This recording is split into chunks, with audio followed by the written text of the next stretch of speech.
ঠিক 12:40 নাগাদ আরজি করে নির্যাতিতার পরিবার সদস্যরা শিয়ালদা কোর্টের উদ্দেশ্যে রওনা দিলেন। বাড়ি থেকে বেরিয়ে গণমাধ্যমের কর্মীদের মুখোমুখি হয়ে নির্যাতিতার পরিবারের বাবা বলেন, আমাদের কোনো দাবি নেই, জর্জ যা ভালো বুঝবেন তাই করবেন। সঠিক বিচার পাবো সেই আশা নিয়ে এবং ভবিষ্যতে বিচারের যে ধাপগুলো রয়েছে আস্তে আস্তে পার করতে পারবো এই আশা নিয়ে। কি শাস্তির দাবি জানাচ্ছেন? জজ 2 মাস ধরে সমস্ত শুনেছেন এবং সমস্ত কাগজপত্র দেখেছেন, উনি যা ভালো সেই রায় দেবেন। ওনার উপরে পুরো ভরসা আছে।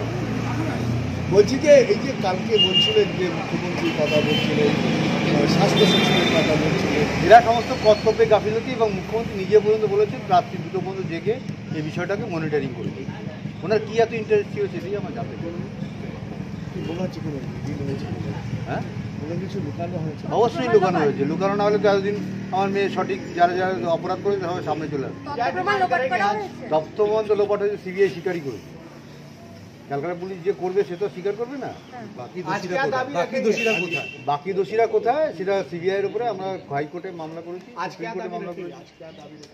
বলছি যে अच्छा हम लोगों का कोई दावी नहीं है, जो जज अच्छा समझेगा वही राय देंगे।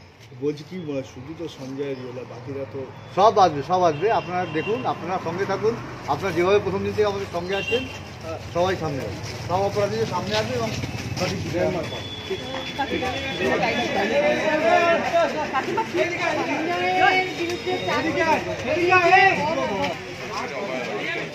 25 তারিখে আমাদের সোদপুরেও আছে, ওখানে আমরা যাব। সোদপুরে প্ল্যাটফর্মে আছে, পাশেই আছে। আমরাও তো এখন আন্দোলনে যোগ দিচ্ছি, কিন্তু এই বিচারের প্রক্রিয়ার জন্য সময়ের একটু অভাবের জন্য সবসময় যেতে পারি না।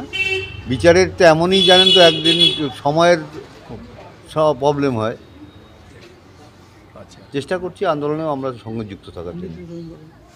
নমস্কার।